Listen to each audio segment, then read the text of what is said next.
नमस्कार दोस्तों, स्वागत है आप सभी का हमारे चैनल पौराणिक लोक पर।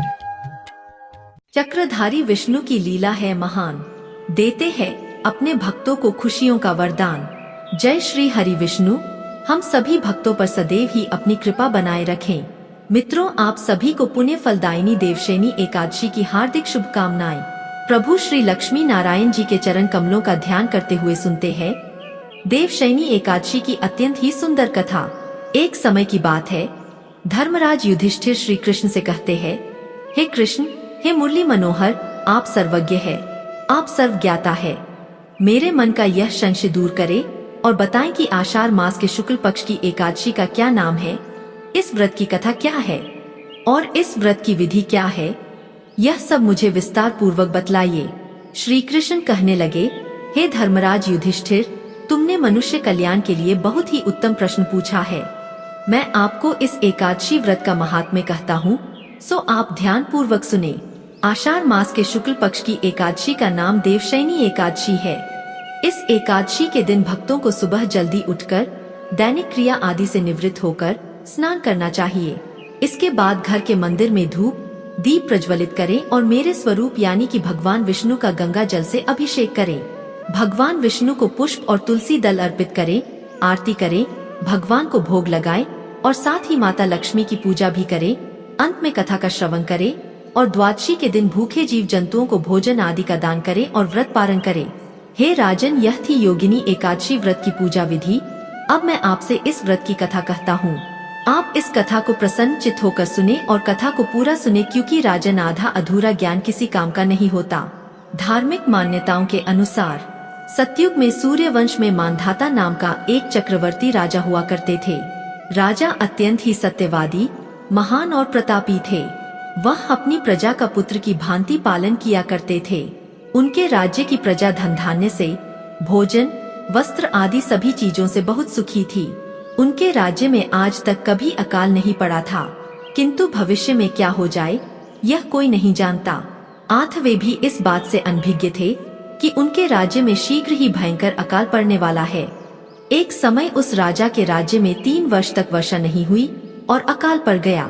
इस अकाल से चारों ओर त्राही त्राही मच गई। वर्षा के अभाव से अकाल के प्रभाव सभी प्रकार की फसलें नष्ट होने लगी। भोजन और पानी के अभाव से अब धीरे धीरे प्रजा मरने लगी थी। साथ ही धर्म पक्ष के कार्यों जैसे यज्ञ, हवन, पिंडदान, कथाव्रत आदि में भी कमी हो गई, क्योंकि जब मनुष्य पर मुसीबत पड़ी हो तो धार्मिक कार्यों में प्राणी की रुचि नहीं रह जाती है।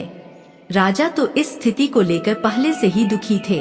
एक दिन प्रजा ने राजा के पास जाकर अपनी वेदना की दुहाई दी और कहा कि हे राजन, आप हमारे पालन पोषण करता हो, आखिर हमने ऐसा कौन सा पाप कर्म किया है जिसका दंड हमें इस रूप में मिल रहा है। राजन, कोई ऐसा उपाय बताओ जिससे प्रजा का कष्ट दूर हो सके। राजा मानधाता कहने लगे कि आप लोग ठीक कह रहे हैं, वर्षा से ही अन्न उत्पन्न होता है और आप लोग वर्षा न होने से अत्यंत दुखी हो गए हैं। मैं आप लोगों के दुखों को समझता हूँ। ऐसा कहकर राजा कुछ सेना साथ लेकर वन की तरफ चल दिया।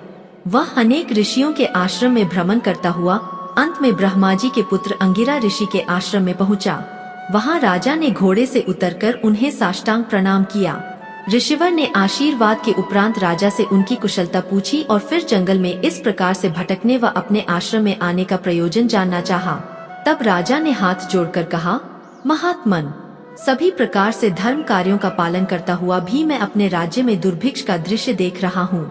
मेरे राज्य में अकाल पड़ गया है, इससे प्रजा अत्यंत दुखी है। राजा के पापों के प्रभाव से ही प्रजा को कष्ट होता है, ऐसा शास्त्रों में कहा है। जब मैं धर्मानुसार राज्य करता हूँ तो मेरे राज्य में अकाल कैसे पड़ गया, इसके कारण का पता मुझको अभी तक नहीं पता चला है। आखिर किस कारण से ऐसा हो रहा है, कृपया इसका समाधान करें। मैं आपके पास इसी संदेह को निवृत्त कराने के लिए आया हूँ। साथ ही प्रजा के कष्ट को दूर करने का कोई उपाय बताइए। इतनी बात सुनकर ऋषि कहने लगे कि हे राजन, यह सतयुग सब युगों में उत्तम है। इसमें धर्म के चारों चरण सम्मिलित है, अर्थात इस युग में धर्म की सबसे अधिक उन्नति है। हे राजन, सब युगों से उत्तम यह सतयुग है। इसमें छोटे से पाप का भी बड़ा भयंकर दंड मिलता है। इस युग में लोग ब्रह्म की उपासना करते हैं, और केवल ब्राह्मण ही तपस्या करने का अधिकार रख सकते हैं, परंतु आपके राज्य में एक शूद्र तपस्या कर रहा है। इसी दोष के कारण आपके राज्य में वर्षा नहीं हो रही है। इसलिए यदि आप प्रजा का भला चाहते हो तो उस शूद्र का वध कर दो। जब तक वह काल को प्राप्त नहीं होगा तब तक यह दुर्भिक्ष शांत नहीं होगा। दुर्भिक्ष की शांति उसे मारने से ही संभव है। किंतु राजा का हृदय एक शूद्र तपस्वी का शमन करने को तैयार नहीं हुआ। इस पर राजा कहने लगा कि महाराज, उस निरपराध तपस्या करने वाले शूद्र को किस तरह मार सकता हूँ? आप इस दोष से छूटने का कोई दूसरा उपाय बताइए। तब ऋषि कहने लगे कि हे राजन, यदि तुम अन्य उपाय जानना चाहते हो तो सुनो। आषाढ़ मास के शुक्ल पक्ष की देवशयनी नाम की एकादशी का विधि पूर्वक व्रत करो। व्रत के प्रभाव से तुम्हारे राज्य में वर्षा होगी और प्रजा सुख प्राप्त करेगी, क्योंकि इस एकादशी का व्रत सब सिद्धियों को देने वाला है और समस्त उपद्रवों को नाश करने वाला है। इस एकादशी का व्रत तुम प्रजा, सेवक तथा मंत्रियों सहित करो। राजा अपने राज्य की राजधानी लौट आए और चारों वर्णों सहित पद्मा एकादशी का विधि पूर्वक व्रत किया। व्रत के प्रभाव से उनके राज्य में मूसलधार वर्षा हुई और पूरा राज्य धन धान्य से परिपूर्ण हो गया। भगवान श्री कृष्ण ने कहा, हे राजन, इस देवशयनी एकादशी का व्रत और इसकी कथा के फल से जातक को 88,000 ब्राह्मणों को भोजन कराने के समान पुण्य फल मिलता है। साथ ही माँ लक्ष्मी की कृपा से उनके घर में सदा ही खुशहाली आती है। इसके व्रत से धरती लोक में किए गए सभी पाप नष्ट हो जाते हैं और अंत में मोक्ष प्राप्त करके प्राणी स्वर्ग का अधिकारी बनता है। यह थी अत श्री देवशयनी एकादशी व्रत की कथा। तो बोलिए मित्रों, श्रीमन नारायण नारायण हरि हरि, श्रीमन नारायण नारायण हरि हरि।